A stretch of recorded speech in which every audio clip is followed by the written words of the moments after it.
Hello and welcome to Sports 9. This is Ramit Chauhan, and with me we have Mr. Sandeep Mishra. He is the editor of Sports 9. So, before the match, we are just getting any immediate responses from you. France or Argentina? What do you think? Very difficult. At the end of the day, I would surely probably put it at a 50-50 right now because that's what happens before a big final. And especially when you have already France, which is reigning champion here.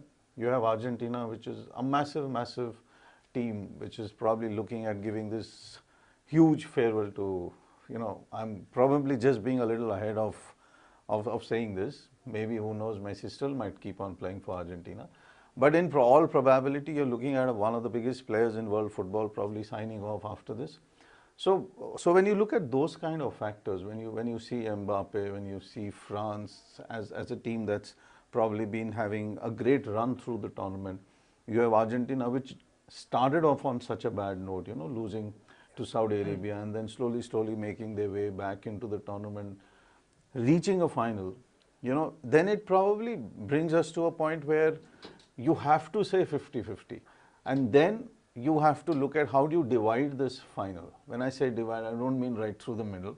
What I mean is, how do you divide this into a first half, second half, and then whether you're really going to look at extra time, penalties.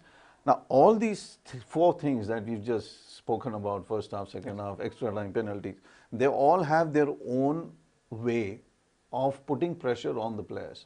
So let's take the first half, for example.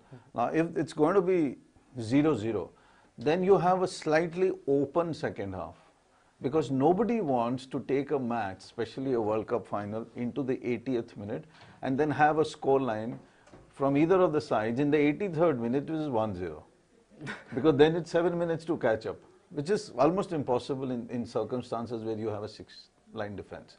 So looking at all of that, 50-50, and looking at everything, I think Argentina fans, Argentina, France fans, France. But looking at India fans and the way Calcutta, Bangladesh, for example, all of them are reacting. All of them are Messi fans. And I rarely see anybody who's an Mbappe fan. Not that they don't want to be an Mbappe fan, but there's an emotional link to Lionel Messi, I think, this time. Not old man, but aging legs, last World Cup, 5 goals each. Yes. All of those are equal on that particular stage. So, looking at those kind of factors, I'll still probably feel it's a 50-50, but somewhere I think it just could be the edge to France.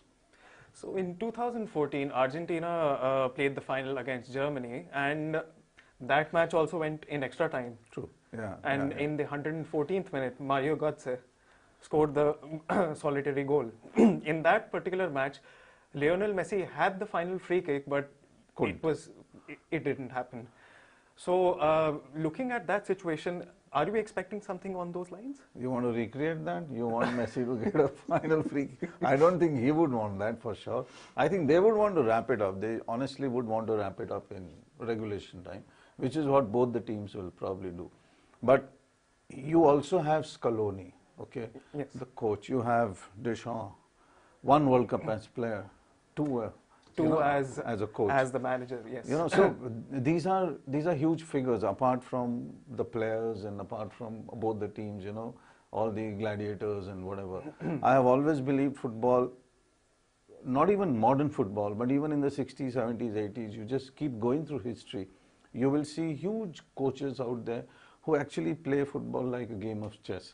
I think that's what you probably will see. But at the same time, one has to understand that Scaloni has, over this particular tournament, and if you see the first defeat that they had, he very clearly said that win or lose, the sun is still going to come up tomorrow.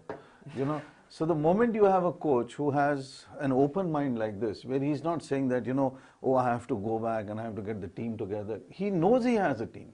Yes. He knows this was a one-off result. He knows that there were moments in that match where they couldn't score, but Saudi Arabia scored, and Saudi Arabia probably played a good game.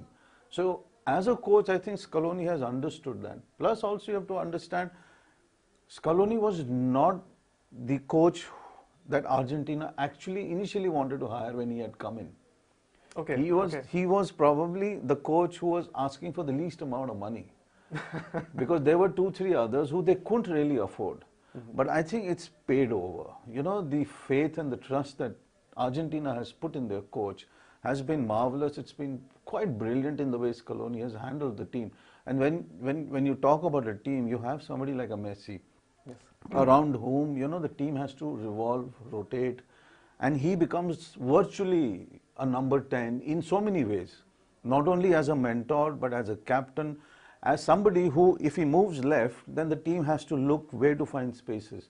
So the number 10 is just not a number 10 because of the shirt. He's also number 10 in probably more ways than one.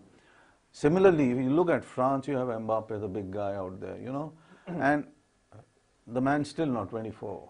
And Almost.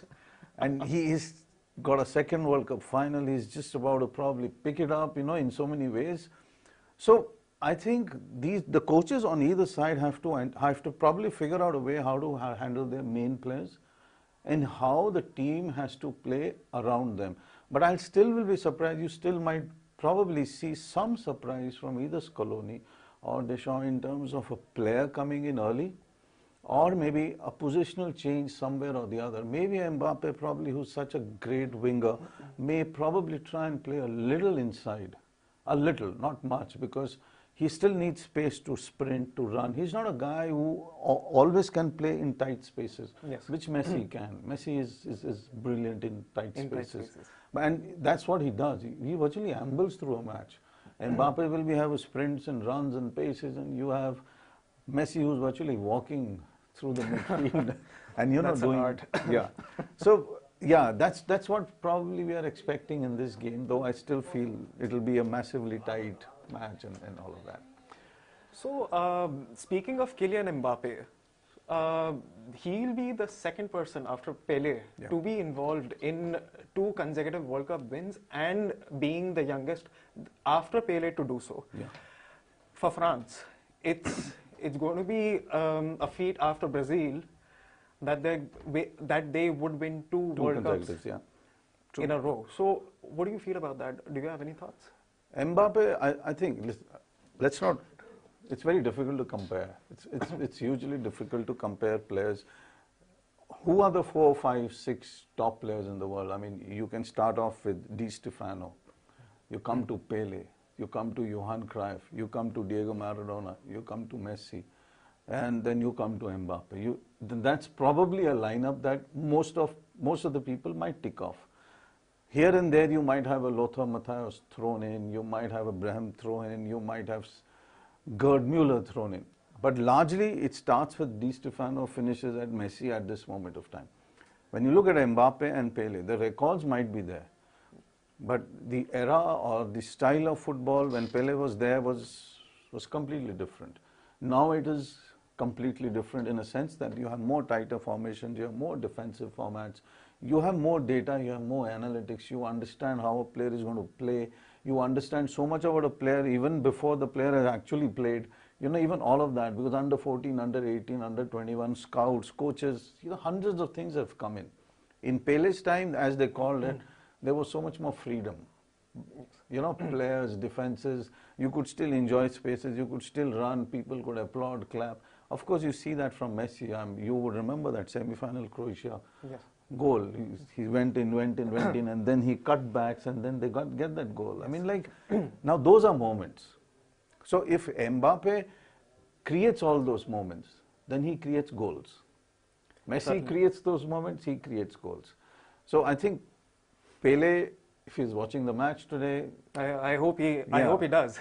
So, and if he's watching the match today, then I think it'll be also great for Mbappe that a man as great, a player as great as Pele is probably seeing him on a screen, breaking his record. And records are there, with that cliche, you know, are meant to be broken. So I think that's...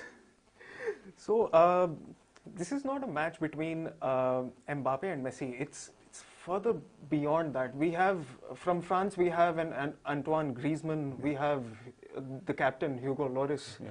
From Argentina, we have Alvarez, who scored a brace again. Yeah, true. Yes. Yeah. So, as a team combination, what do you think is likely going to be the prediction after this second half? I think if it's a 0-0 first half and nobody scores, I mean, I think Argentina is not going to be playing high. I don't think they will do that. They are not going to take that chance of an early goal by France because Giroud is there. He can easily create and score. Mbappe, of course. Griezmann, as you very rightly said, plays deep, can pick up a ball and then still go ahead. And he is like Messi in a different format, rotating the entire scheme of things for the French side. And he has been brilliant in this tournament so far. I mean, he's an enigma in so many ways. You know, at the club level, he's not, I wouldn't say struggling, but at the club level, you don't see the Griezmann you see in the World Cup. And how can a player who's so good at the World Cup not be so good at a club level? You know? And that too in the knockout stages. Yeah. And then you have, as you said, Alvarez. I mean, now these guys are young, and that is what we were just speaking about Scaloni, where he's mixing up his sides. He's trying to bring in the experience. He's trying to bring in the youngsters. And this is exactly what used to even happen earlier. When you look back 78 when they won, you look back 86 when they won, there was a decent churn of youngsters coming in and going out. Of course, 78, the biggest youngster who never played in the 78 World Cup was Diego Maradona, who was not taken in because the coach at that time, Menotti, felt he was not right. And in 79, Argentina went and won the World Youth Championships, and Diego was the coach. Was the captain. Menotti was the coach. So I think, as you are saying, rightly, there will be a mix, and you will see players floating in and out. And one of these players, if the two top guys are not going to be there getting those goals, or probably playing slightly ultra defensive, you just might see one of the guys you just named as the goal scorers. Because in the previous fixture when they met, it was the quarterfinal in Russia in 2018. So Griezmann scored in the he was in the penalty, and Mbappe scored a brace, and they just won it by 4-3. So close game. So considering that game, is Argentina looking for a revenge, or they're going to go in a defensive mode as what they did in 2014? Defensive mode would surely be there. Revenge, I think, will be secondary, third on that particular list, because at this point in time, the moment you win a World Cup, you win a World Cup. It's no more about any knockouts. It's not about a quarterfinal that's going to take you to a semi or a semi to a final. This is very simple. One thing at the end of it: who's going to hold the World Cup? So I think the thoughts would be revolving around what happened in 2018 should not be repeated. And for the team that has won in 2018, what they did then, they need to enhance about, you know, whether it was skill, talent or anything else, whether it was coaching ability, whether it was formations, format, 4-3-3, you know, all of that. I was just reading this line, you know, again, like I keep coming back to Menotti, and it's a distraction. It's like Menotti saying, somebody asked him, you know, like what is 4-2-4, what is 4-3-3 and all of this. So he says, when I met Pele when he was playing for Santos, so I said, you know, when you won the 70 World Cup, you played in the 4-2-4 or 4-3-3. So he said, show me what formation was that? So somebody said, well, this is the formation you were playing. He says, I don't know, but I was playing football. You know, so at the end of it, all these mumbo jumbos, all these, you know, the whole analytics part of it is true. It's a factual thing out there. You just can't ignore it. But for the fan, it's football. For the fan, he's not looking at whether you're coming up or whether it is a higher line or a lower line, whether defensive lines are moving up or not. He's looking at who's playing well, who's dribbling where, who's getting the ball, who's taking the cross, who's going to head it in. All of these things come into play. So I think 2018, learning experience, can you do one better, is what probably this match is going to be. Absolutely. And speaking about the fans from both sides are extremely passionate. There was one article where it mentioned that there are 14,000 police officers in Paris that are being stationed for the night. Because after the Champions League fiasco, they don't want anything that happening, and especially the Olympics, which is approaching right now. True. So looking at that, secondly, Argentina. The whole square at Buenos Aires was jam-packed when they played their previous game, and they were joyous celebrations altogether. Looking at Argentina, looking at France, even in India and Bangladesh, you have fans from Kerala, you have Oh, fans yeah, from they're all West over. Bengal. Even in West Bengal, you have sides, either Brazil or in Argentina. True, true, Argentina true. must be, the Argentina fans in Kolkata especially, where you have the World Cup street over there, they must be in apps, Thousands they of them. must be celebrating like hell Yeah, yeah, yeah. right now. So, what's your take for the fans? Is it going to be a treat? It's something that's beyond imagination for I a think- France-Argentina clash. I think if this was probably in Europe, Yeah. I think you might have had trouble. Because, I mean, I'm no one to say this, but leniencies in police forces happen differently in different countries. Of course, in Doha, it'll be much more stringent. They're not going to allow you. Number one, the number two factor is the alcohol factor in Doha, which is not there. So that trouble is over.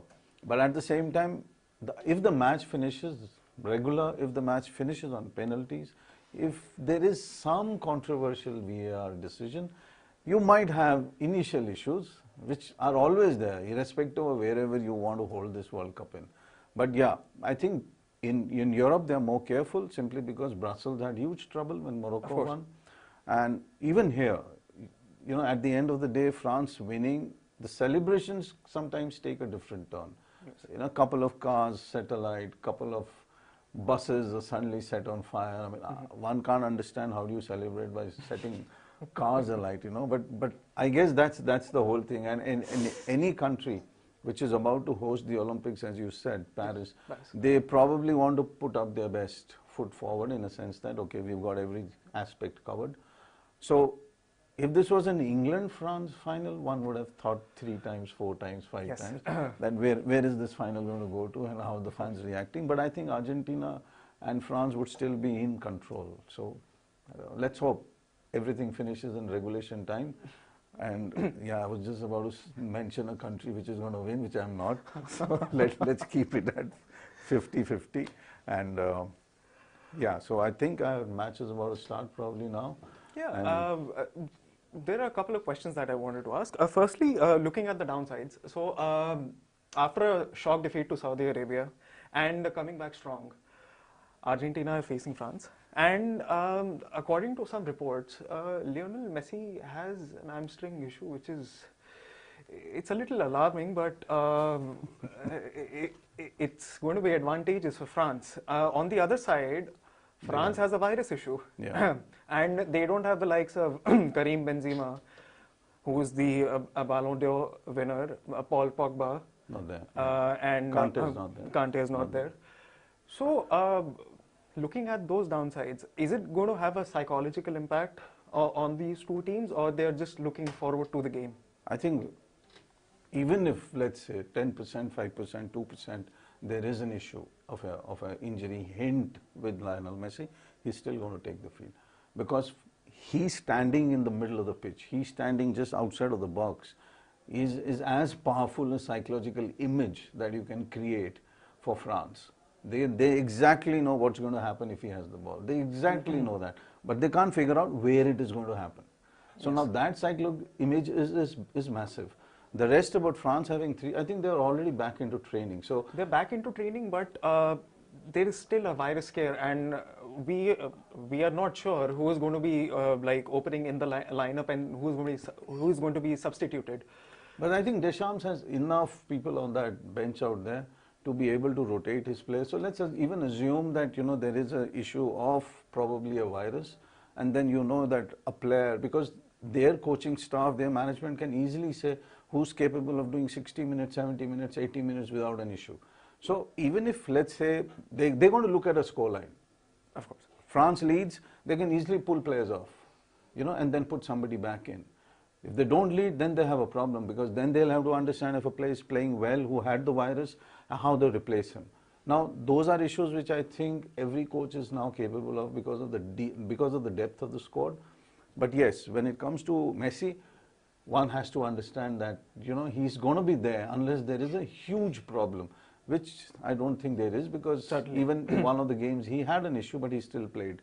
And then, you know, they can easily cover up for it, because his role is very different. His role is such a roving role that any coach can probably keep him, have players rotate around him, play, you know, all of that, things can easily happen. So Arsene Wenger in an interview mentioned two things, music and Messi.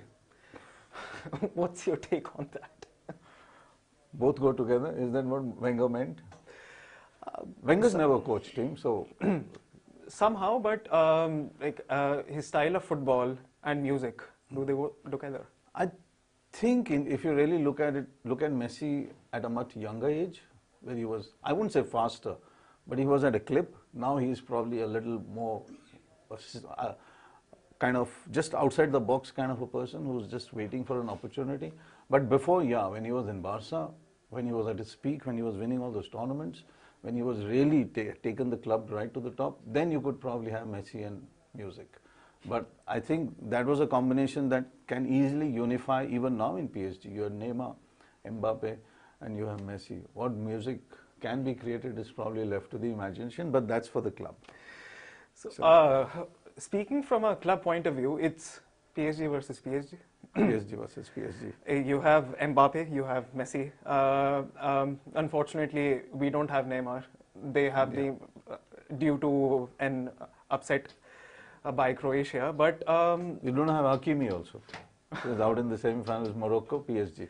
But you have two gladiators, completely face to face, and you have one owner, which is Qatar, and Qatar it's happening in final. Qatar. Yeah, it's happening at the Lusail Stadium, and okay, so a quick time for predictions. So, who is going to be the dark horse of this particular game? Well, both of them being so equally balanced, I don't think there's any dark horse, or you know, there's just, for me, there's just one horse right now. If you really look at form, and I think France has the edge. France really has the edge in this final, unless Messi magic is created. Some magic needs to be created from Argentina right in the first half for Mbappe to be kept under a huge cloud out there that, you know, don't let him move, don't let him move, don't let him move. But for that, Argentina needs to score. So I think France has the edge here. But there might be any specific players, 2 to 3 players who can provide that assist to Kylian Mbappe, who can, you know, score for France. There might be 2 to 3 players in France specifically, if they have the edge, according to you. Dembele, for sure, on the wing. And I think Griezmann will probably play a little up the moment he gets a little space. Till now, he has been slightly restricted. He looks at his defensive role a little more seriously. So when he gets the space, he kind of becomes an assist with a lot of balls which go through to Mbappe and to the forward line, even to Giroud. But I think in this particular game, maybe they might just tell him, play slightly attacking. So I'm going to ask you a very controversial question now. Since it's all about Messi magic, and Deschamps yesterday during his press conference said that he's going to be all alone, let the world support Messi. So will Messi walk out empty-handed without a World Cup? 1978, 1986, a try for 2022 and it does not happen? It can. Of course it can. It can happen to any team. And I just go back to what Scaloni said, that irrespective of whoever wins, and you take that quote and put it anywhere you want to with any sport and any sporting star, irrespective of whether you win and lose, the sun's going to come out tomorrow. That's quite an optimistic approach from Lionel Scaloni. But what, okay, on the contrary, what happens if like Lionel Messi wins the World Cup? Because looking at greats like Cristiano Ronaldo and Messi, so Cristiano Ronaldo has won a Nations League, he has won a Euro Championship. Lionel Messi, never a World Cup, and we saw him walking off the field in tears. Speaking of Lionel Messi, he has played, he is playing a second final, and he's just on the cusp of, on the brink of winning it for Argentina. So Diego Maradona must be very, very proud of him. But if he wins, would we really like say that Messi is the greatest of all time, surpassing Ronaldo? Would the fans and like, what's your take on this? No, if he wins the World Cup, of course he goes ahead of Ronaldo. You know, at the end of the day, the club championships are all fine. You know, Maradona won a club, a league for a club which was nowhere in the picture, Napoli. Napoli. Okay. He's not going to Barca. He was in Barca before he moved to Napoli and all of that. But he's not one of these top stars who go and play for top clubs and then win leagues. That's the difference between Maradona and the rest. But when you look at a whole pantheon of greats, the moment you win a World Cup, you are kept separate, completely separate. That's why Pele is separate. That's why Maradona is separate. You know, Johan Cruyff is not kept in that league because he never won in '74 when Holland should have actually won. But if Messi wins, South America goes crazy, Argentina goes crazy. A lot of people out there, Bangladesh, India, Doha, wherever, whoever is going to go crazy. And I think it's time for the game.